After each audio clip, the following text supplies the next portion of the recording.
This lesson, we are going to look at the chemistry of food, building on the process of digestion and the various organs that are involved. Now we're going to look at the basic structure of carbohydrates, lipids, and proteins. So that's our first objective, to look at how the carbohydrates are structured and how they are different from lipids, and how also proteins, how they have a unique structure. Once we've looked at the structure and looked at how each of the three types of nutrients are broken down by specific enzymes, we then will move on to specific food tests for the carbohydrates, lipids, and proteins. And for your exam, you need to know the specific food tests in terms of what the reagents are and what observable changes take place. Now we are going to look at carbohydrates and we'll follow on to lipids and proteins. Now when I cover the content for carbohydrates, lipids, and proteins, I'm going to go in a bit more detail into the structure of each of the three types of nutrients. This is because you will need, if you carry on biology to A level, you will need to know some of the foundation terminology that you will use later on. And I will let you know where this particular part of the content is not needed in its entirety, but you will need it if you follow this biology topic into A level. Alright, now carbohydrates. Carbohydrates, we define carbohydrates in the simplest term, saying that they are the fuel for chemical reactions to take place in living organisms. So carbohydrates, a simple definition is that it is the fuel for chemical reactions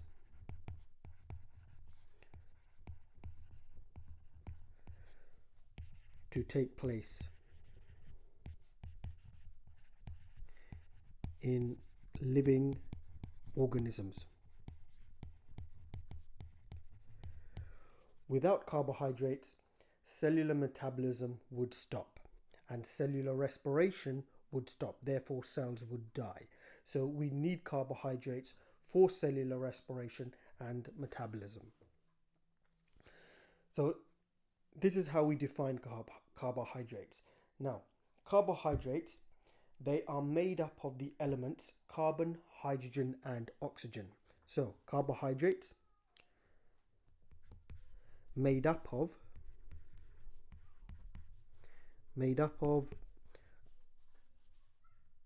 carbon, hydrogen, and oxygen. Now this is important because when we look at lipids, they have a different molecular structure. Proteins also have a different molecular structure and different corresponding atoms. Carbohydrates essentially made up of carbon, hydrogen, and oxygen. Now we can classify carbohydrates into three main categories: monosaccharides and disaccharides, and then polysaccharides. Now we can lump the monosaccharides and the disaccharides into one category known as simple sugars, and then we have more complex carbohydrates known as polysaccharides. Of carbohydrates that you need to be aware of are monosaccharides,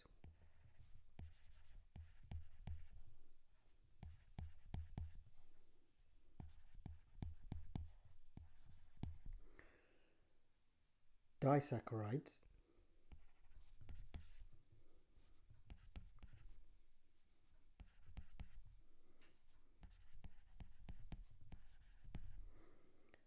named polysaccharides.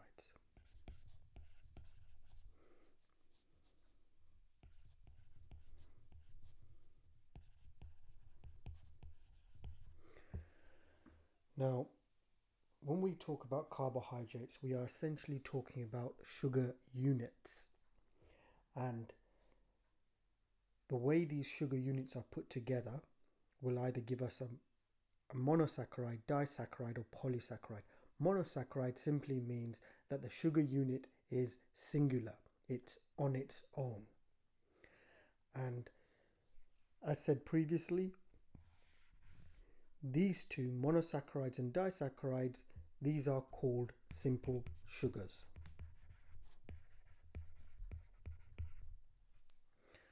Now I'm going to just give a brief overview of monosaccharides and disaccharides and polysaccharides. Now this is not needed in this much detail for your exam. However, you do need to be aware that simple sugars make up carbohydrates and that there is a distinction between the various types of sugar molecules. Name our sugar units, we have to consider the carbon atom. Now, as mentioned earlier, carbohydrates are made up of carbon, hydrogen, and oxygen. So our naming of these sugar molecules is done by looking at the number of carbon atoms in the molecule. So monosaccharides, and essentially all sugars, all sugar units for that matter, are named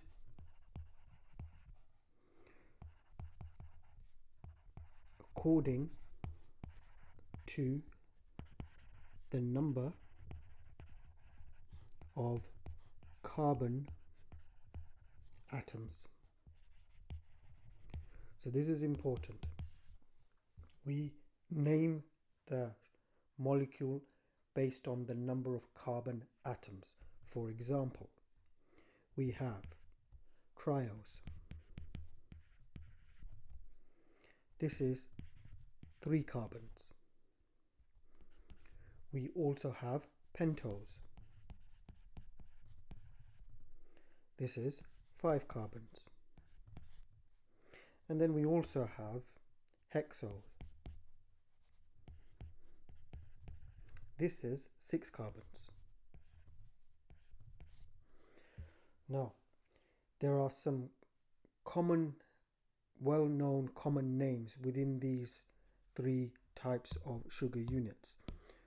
So if we take here, the common 6 carbon glucose molecule, 6 carbon sugar molecule is known as glucose.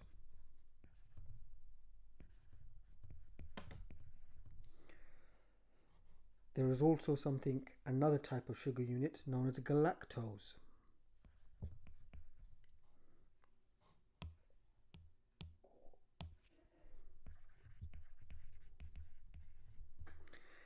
Pentose, an example is fructose. So I've given you names of sugars that may come up in your exam.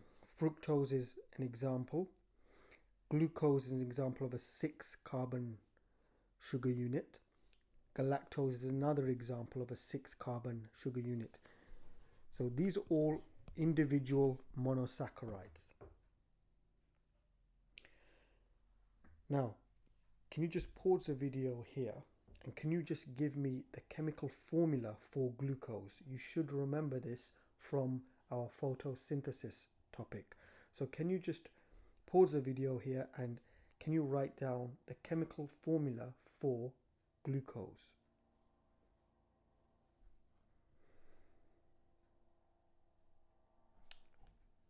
Okay, you should have for glucose the chemical formula being C6H12O6.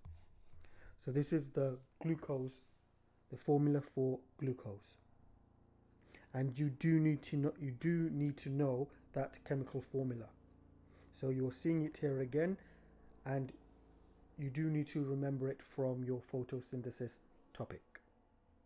Here we have the structure of glucose, which is a monosaccharide. So I'm going to quickly just draw the structure of glucose, and I want you to take it down as I draw it. So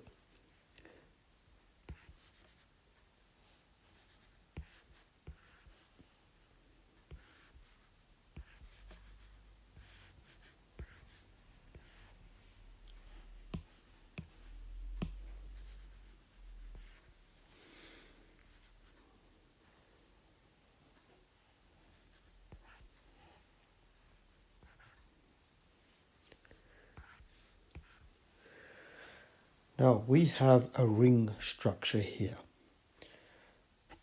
and we complete it by putting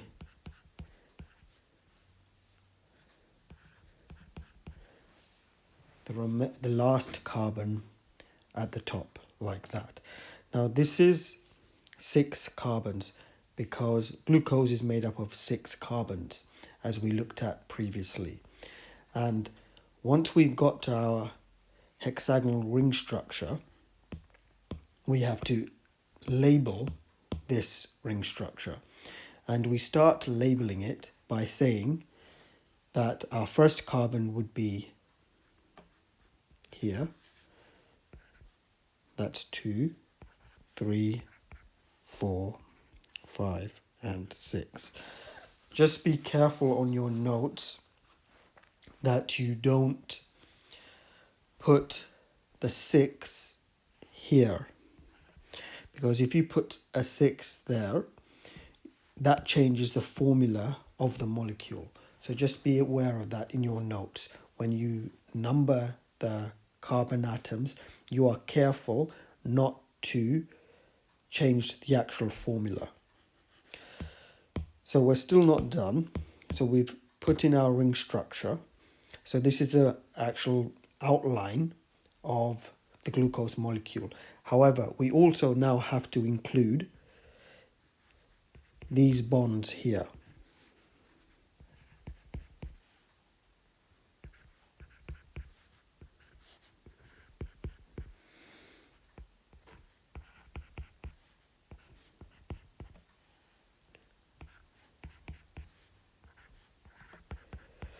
So this is our glucose molecule. Now, this glucose molecule has a specific name. It's a monosaccharide single unit sugar, i.e. simple sugar. However, this glucose molecule also has a specific name. This one is called alpha glucose. So this molecule is known as alpha glucose. I'm going to draw beta glucose, and I'm going to put both alpha glucose and beta glucose side by side.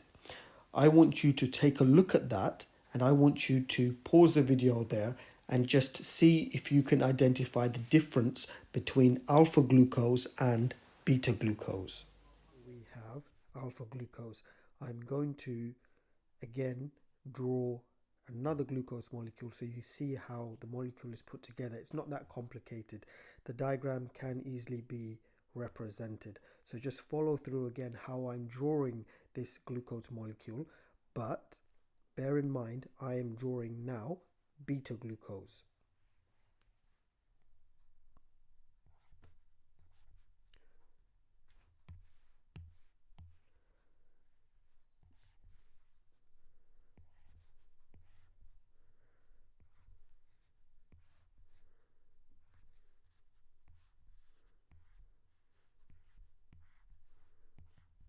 Okay, so we have our ring structure there.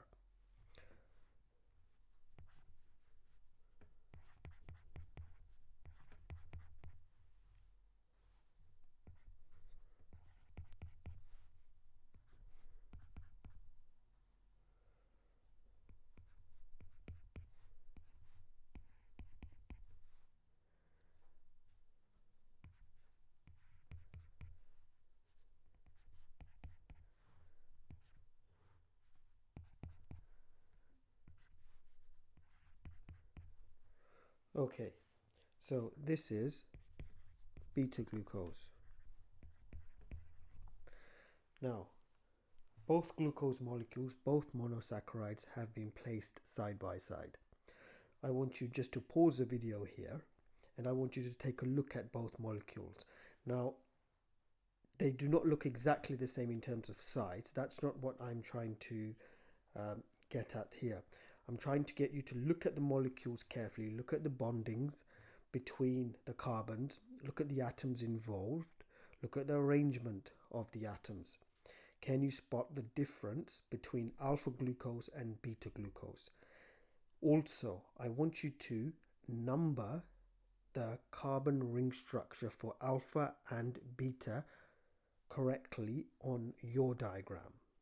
So just pause the video here, take a look at both glucose molecules, see if you can spot the difference, and note it down to the side what the difference could be.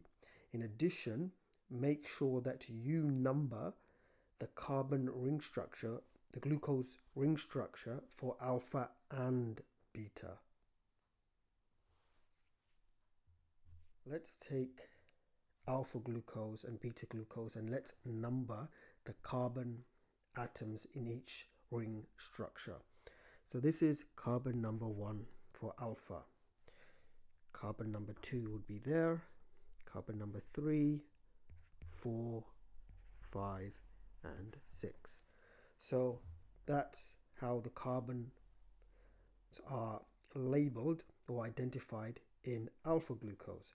In beta glucose it would be the same. Carbon 1 is there, carbon 2, carbon 3,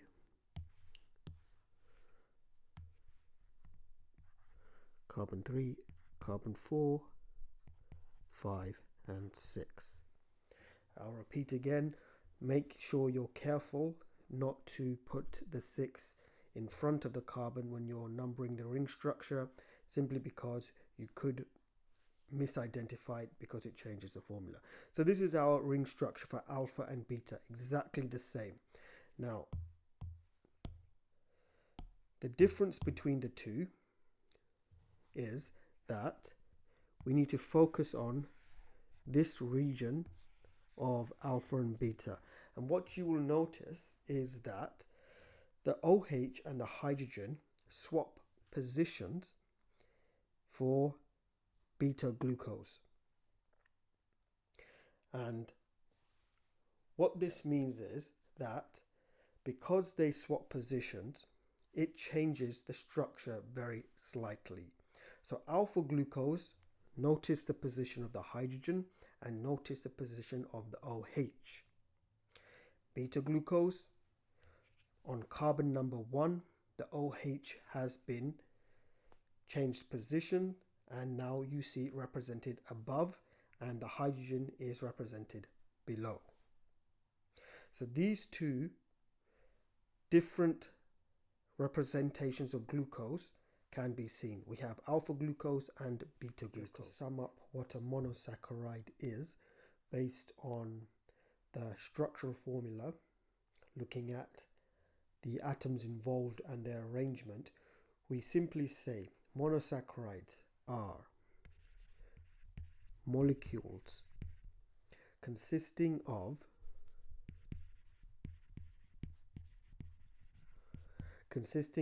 single unit sugars. So consisting of single unit sugars, e.g. glucose. So they're molecules consisting of single unit sugars. Now, whether it's glucose or whether it's alpha or beta glucose, for example, we still say that they have a general formula. So you've also got galactose. That's also a monosaccharide. Now, even though they're different single unit sugars, they all have a general formula. So molecules consisting of single unit sugars, e.g. glucose, all having, so whether it's glucose or galactose, all having a general formula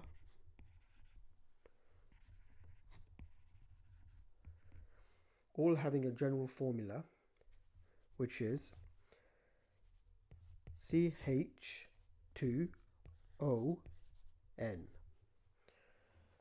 So this is important in terms of understanding that monosaccharides are single unit sugars and have a general formula which is CH2O, and if we put that in brackets, there's an N outside the brackets.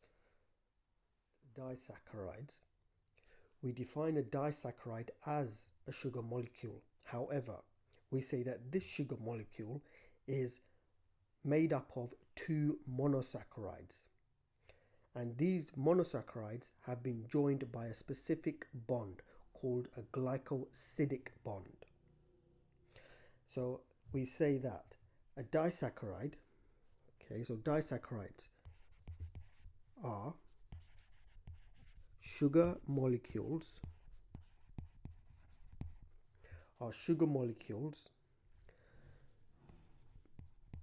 made up of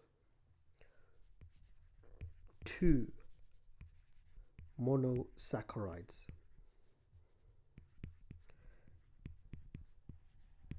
Now, I'm underlining and emphasizing two because a disaccharide means two. The word di represents two. So here, disaccharides are sugar molecules made up of two monosaccharides. The second point is that the two monosaccharides are joined together by a glycosidic bond. So I repeat again. The monosaccharides are joined together by a glycosidic bond. So the monosaccharides are joined together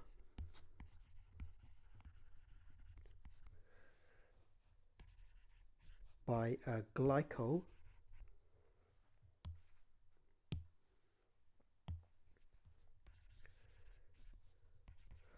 glycosidic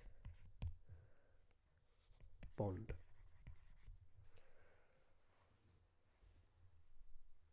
Formation of disaccharides.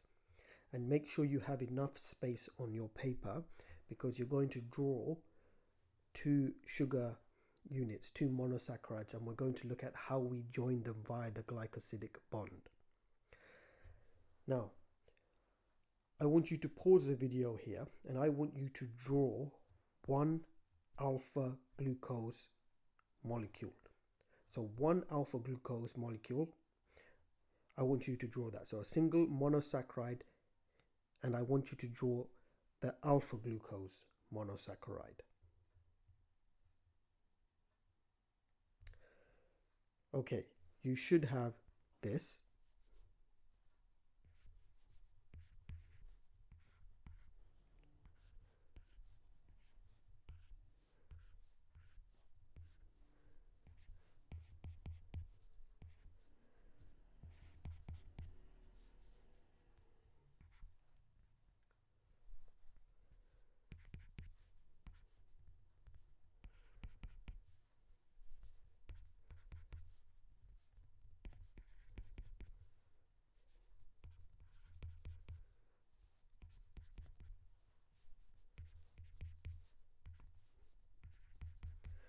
Okay, so that's our alpha glucose here.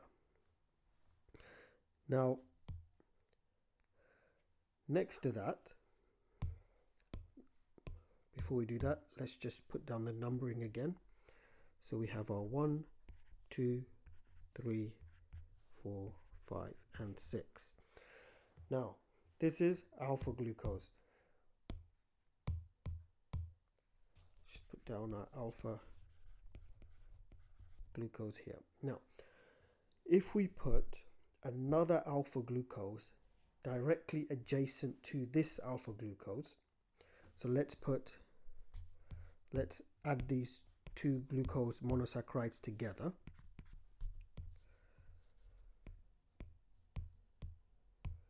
So we again take another monosaccharide and we represent it here. I'm just going to go a bit faster now.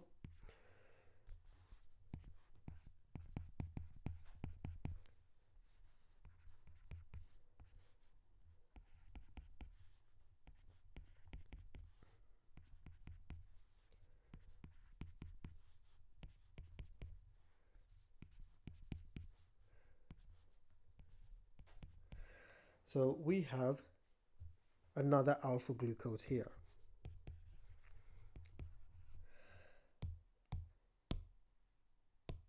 Now, the reason we number the molecule, and I'm getting you into the habit of numbering the molecule, is because it's going to become important when we come to the formation of disaccharides or the glycosidic bond. What you notice here is that when you place the two alpha glucose molecules side by side, you will notice that carbon 1 and carbon 4 of each glucose molecule, carbon 1 of the alpha glucose, let's say on the left hand side, let's put it in a different color. Okay, so carbon 1 of alpha glucose on the left hand side. So I'm just putting alpha left hand side, okay, of the page, just so you can see how it's represented. Carbon 1 of the alpha glucose is on the left hand side. Carbon 4 of the glucose molecule, that's on the right hand side. What you can see is that here the hydrogen and OH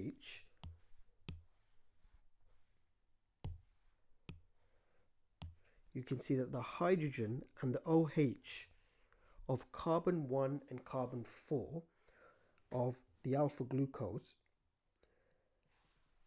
can combine together via a reaction known as a condensation reaction. This means that we have the elimination of the hydrogen from carbon 1 of the alpha glucose on the left hand side and OH from carbon 4 of the alpha glucose on the right hand side. Now this elimination results in H2O coming out, because two hydrogens and an oxygen will give us water. So in the first step, we have hydrogen from carbon 1 coming off, and from the other monosaccharide, OH, coming off from carbon 4. This gives us water. And this joining of the two monosaccharides in this manner is known as a condensation reaction. A condensation reaction. So the removal of, I repeat, hydrogen from carbon 1 and OH from carbon 4 from two monosaccharides results in water coming out, and this is known as a condensation reaction. So the bond, a glycosidic bond, is formed via a condensation reaction where water is eliminated. The two monosaccharides, alpha glucose, are joining together via the condensation reaction. H2O, water, has been removed, and we have a glycosidic bond being formed. So how do we represent this glycosidic bond? I'm drawing it in yellow here just so you can see. So this is the glycosidic bond. Now, remember that I said that we have to number the carbons, and if we number the carbons based on the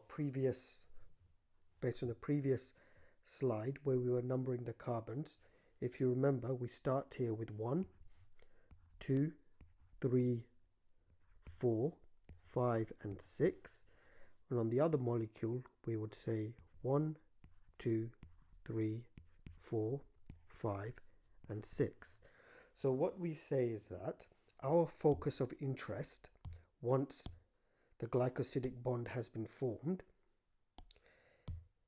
is this region here.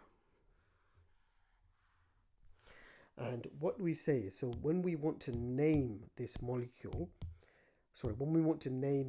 here, we say it's, or this bond, we say it's a 1,4 glycosidic bond. So this is our glycosidic bond. So let's just put it in red, actually. Let's put it in red. This is the glycosidic bond. Glycosidic bond. And because it's between carbon 1 and carbon 4 of both glucose molecules, we say it's a 1,4 glycosidic bond. And because it's from alpha, it's an alpha 1,4 glycosidic bond, because this is an alpha molecule, this is an alpha glucose molecule, this is also an alpha glucose molecule. Now, as this is alpha glucose and this is alpha glucose, when two alpha glucose molecules combine, we get maltose. This is the disaccharide maltose. So alpha glucose plus alpha glucose via a condensation reaction gives us a disaccharide known as maltose. And this happens via a condensation reaction where water is removed. I want you to now look at this diagram carefully and look at the type of reaction that we are looking at. So I want you to focus here and on this part of that equation, and I want you to look at this. So we're looking at a reversible reaction. So if this is a reversible reaction, I want you to think about what would happen to get two alpha glucose molecules again. What do you think would need to happen? So I'm going to pause it. So I want you to pause the video here and just think about how we could get two alpha glucose molecules from maltose if this is a reversible reaction. And the clue is with water. Diagram represented in another way. I think it's easier to see when it's coming vertically down because it's easier to fit on the page. But here you can see it's the same two molecules, alpha glucose. They're being combined to form maltose, and water is being removed. And as I said, the forward reaction where we get maltose is a condensation reaction. So this is the condensation reaction, the forward reaction. Now, what I want you to do is to tell me, or on your piece of paper, on your diagram, if you have drawn it the other way, that's fine, but you can also represent it this way. It means the same thing. Could you tell me on your diagram, or put on your diagram, how this reaction would happen in reverse? Okay, so you should have this happening. If we were to draw another arrow, let's say we put the arrow here, we would put H2O being put into the molecule, and this is known as a hydrolysis reaction.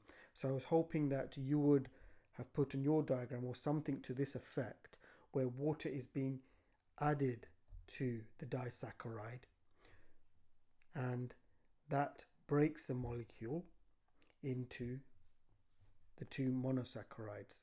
So this type of reaction is known as a hydrolysis reaction. So we've got condensation happening in the forward direction when we want to form the glycosidic bond. And as you can see, the backward arrow is hydrolysis, where you want to split the disaccharide into the monosaccharides. You add water. Notice the arrowhead. Water, when it's being added to the glycosidic bond, will break it, forming our monosaccharides. Water, if it's removed from the two monosaccharides to form the glycosidic bond. Now, what I want you to also note is that when I've been drawing these molecules, I want you to take specific note and attention of how I've represented the bonds with the OHs. Now, I have drawn it in a rough sketch format. However, if you notice, each OH, the bond is coming from the carbon to the oxygen. So even if you look here, if you look at any of the molecules, you should see that each carbon is joining to the oxygen of the OH. Okay, so if you look here as well, the bond from the carbon is going to the OH. Now this is important. If there is any of the bonds in my previous diagrams, if they have gone from the carbon to the hydrogen, be aware that should be from carbon to oxygen, and you should also learn to represent it in that way also.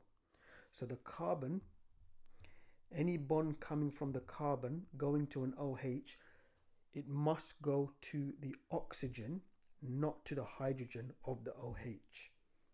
So what I'm trying to say is that when you represent the OH bond attached to the carbon, for example here, notice that the bond goes from the carbon to the oxygen.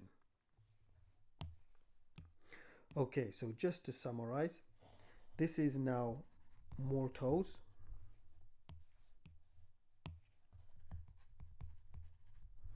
And this was alpha glucose. And this was an alpha glucose. And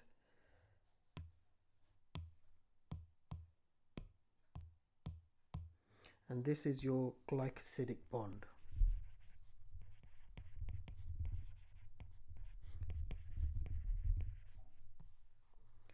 So you have a condensation reaction in the forward manner to form your glycosidic bond and form maltose, the disaccharide maltose, and you have a hydrolysis reaction in reverse to give you your monosaccharides. Now just a point here, because we are looking at digestion, when you digest your disaccharides, so when foods contain disaccharides, water is needed in the process of digestion to bring about your monosaccharides. So if you have disaccharides and polysaccharides in the food that you're consuming, water is used by your body to give you your monosaccharides glucose. I'm just going to give you some examples of disaccharides that you should be aware of. We've got the one that we've looked at via a diagram, structural diagram, which is maltose. And this is made up of glucose plus glucose. And specifically, you should remember that it's alpha glucose. The next disaccharide is sucrose.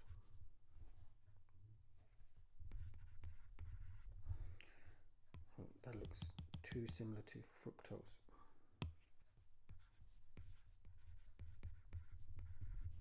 So sucrose, this is glucose plus fructose.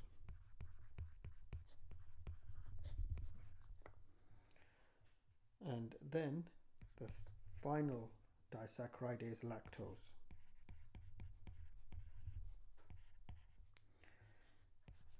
You have that's been made up of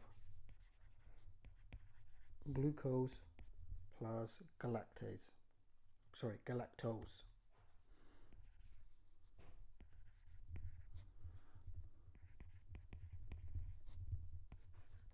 So these are the three disaccharides that you should be familiar with. Now I'll repeat again. You don't need to know the diagrams in depth at GCSE, but it's a little bit more information that it will help you if you're following on to do biological molecules at A level. Carbohydrates are called polysaccharides, and polysaccharides are essentially many units of monosaccharides joined together via glycosidic bonds. Notice that I'm not saying many disaccharides joined together, I'm saying many monosaccharides joined together via a glycosidic bond. So polysaccharides are polymers. Polymer means many or long chain.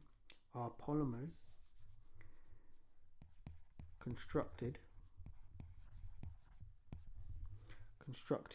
from many monosaccharide subunits.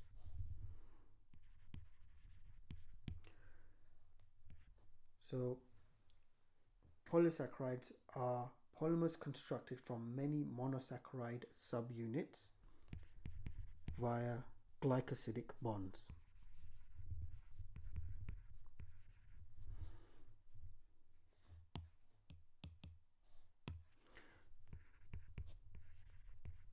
By glycosidic bonds. So can you just take that down?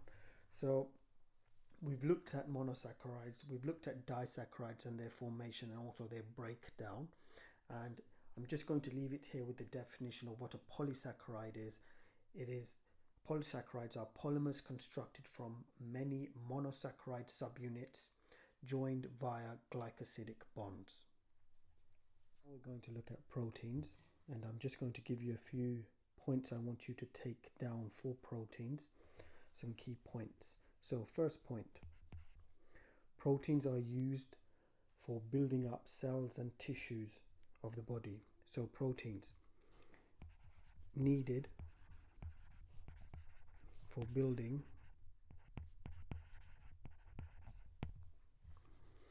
cells and tissues of the body. That's the first point. Next point, and this is important because we're going to come on to look at more in detail about these. Needed for specific structure of enzymes. Okay, so that's a key point. Needed for specific structure of enzymes. And the next point is that proteins are made up of many smaller units called amino acids. So if we say it another way, a protein is a molecule made up of long chains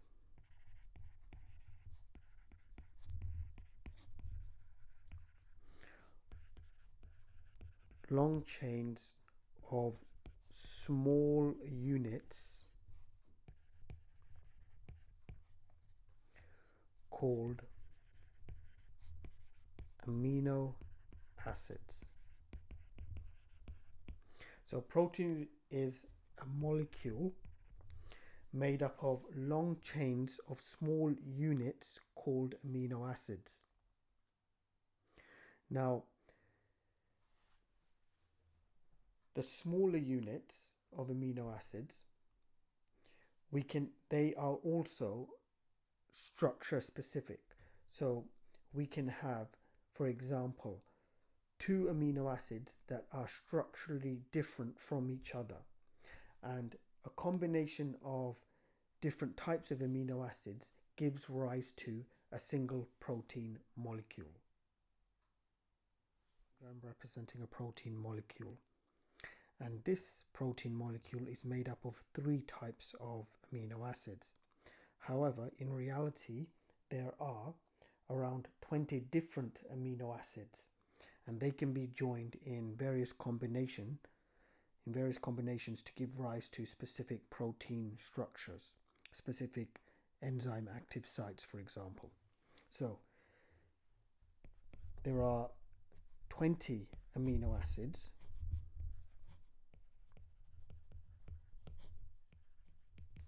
and three have been represented here. And a protein is joined together via a specific bond called a peptide bond. Now, many of these bonds make up a polypeptide chain. So can you just indicate on your diagram that these bonds are known as a peptide bond, and many of these bonds will be known as a polypeptide chain or protein molecule. So a protein molecule can essentially be said to be a polypeptide chain.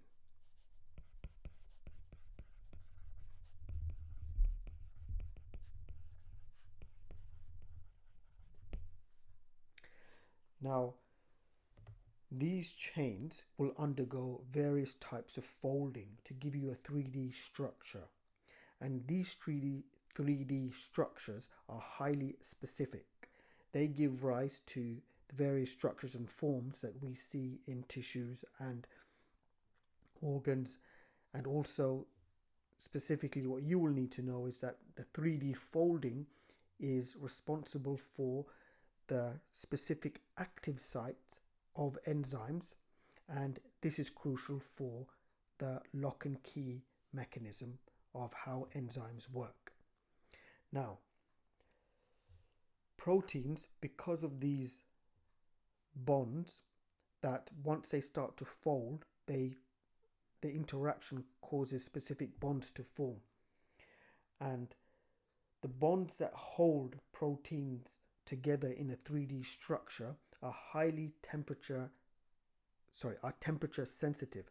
This means that if you go above a certain temperature, the protein becomes denatured. It starts to lose its specific 3D shape. So, can we write down the next point for proteins would be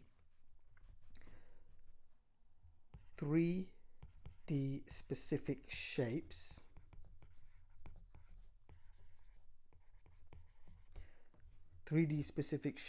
formed.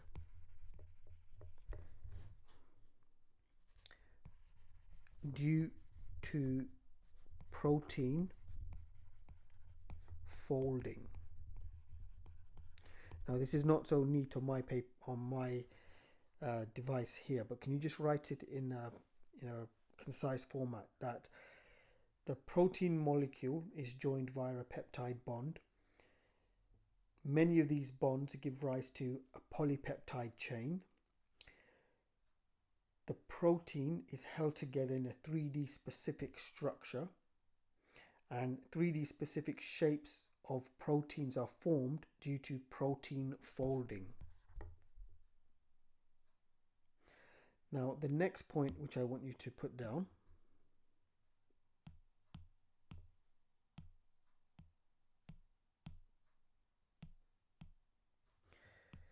is that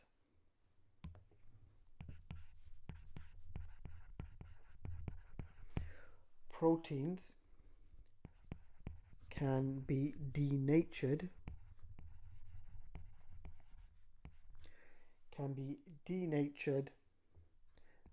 at high temperatures.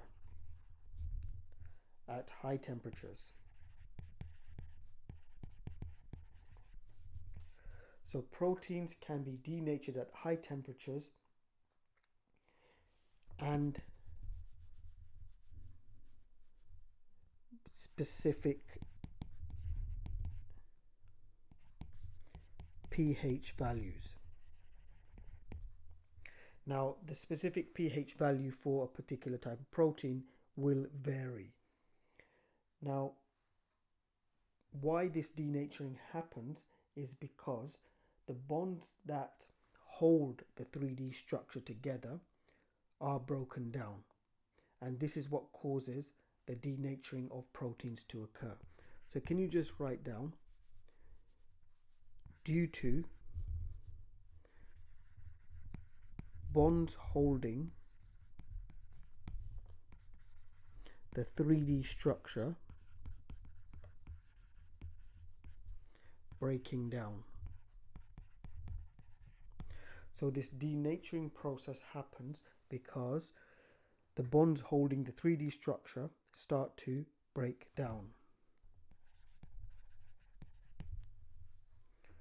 And this is why proteins are temperature sensitive and pH sensitive.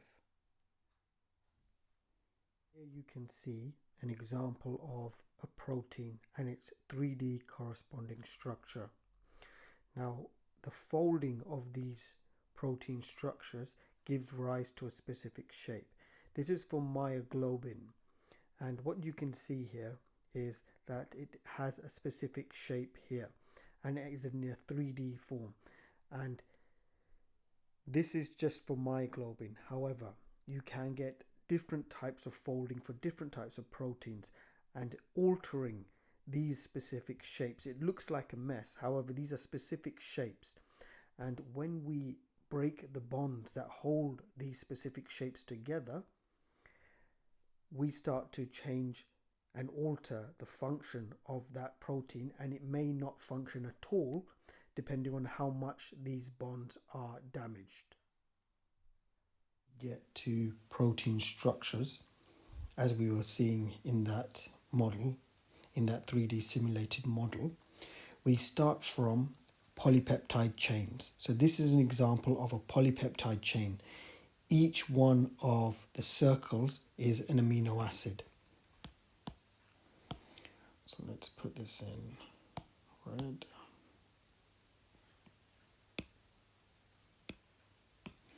So here, this is an amino acid. This is an amino acid. Each circle represents an amino acid. Now, the joining of these amino acids is via the peptide bond. This is one polypeptide chain. And what we say is that this is a primary structure.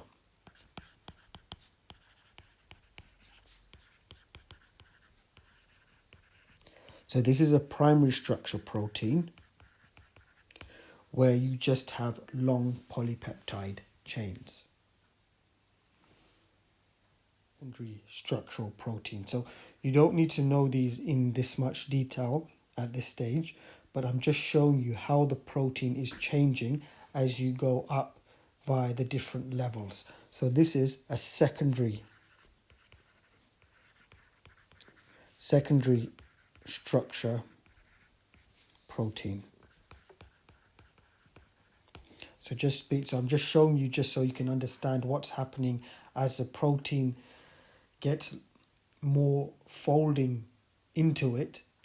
The structure of it changes, and we call it a secondary structure. And the interactions between the different elements also become more pronounced, and this is why we get a structure starting to appear. So this is a secondary structure protein. With further modifications and folding, we get a tertiary structure protein.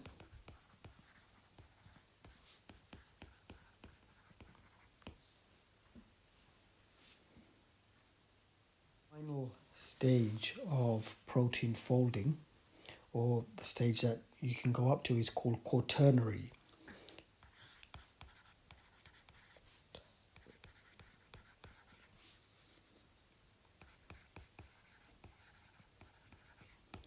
Now, here, this is an example of quaternary folding structure.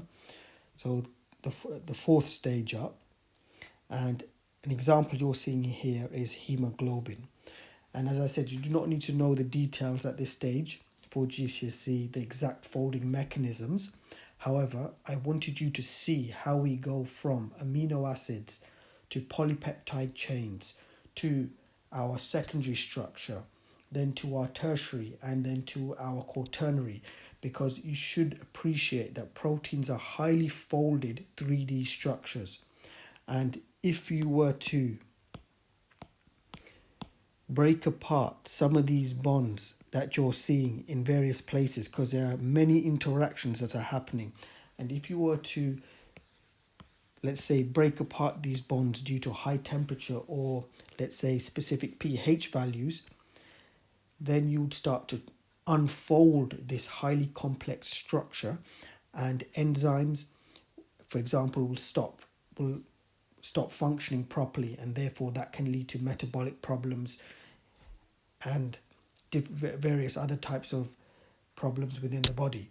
So we need to appreciate that proteins are highly folded 3D structures, and they are temperature and pH sensitive, meaning that if the environment around them goes beyond a specific temperature or pH value, you can damage the 3D protein structure, and denature the actual protein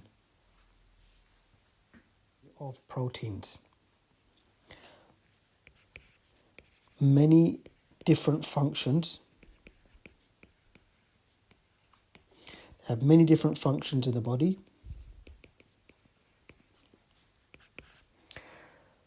Structural components of tissues.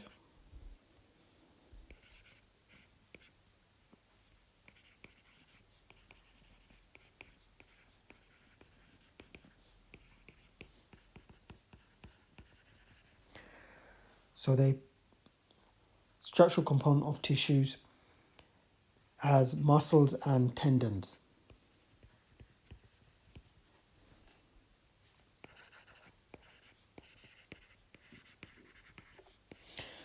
Okay, and the next point is that they are needed for the production of hormones such as insulin. So needed for hormone production.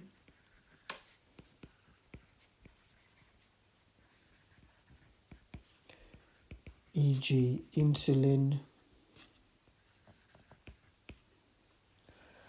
and we'll give another one, let's say insulin, FSH. Let's just give some ones that you may come across later. Insulin, FSH, LH, these are all different types of hormones, etc. So to manufacture your hormones in the body, protein is needed. Next point, they are needed for making antibodies. Needed to make antibodies. Okay, so antibodies are needed to fight pathogens and for correct immune system functioning. And finally, they are needed to make enzymes. So, for enzymes, and I've talked about that in detail in the previous slides when we talked about enzymes. So, a quick summary here. There are many different functions for proteins in the body, structural components of tissues and muscles, and also tendons, needed for hormone production, e.g. insulin, FSH, LH, etc. Needed to make antibodies. Antibodies are important for immune system functioning, to help fight pathogens, and also for the structural components of enzymes.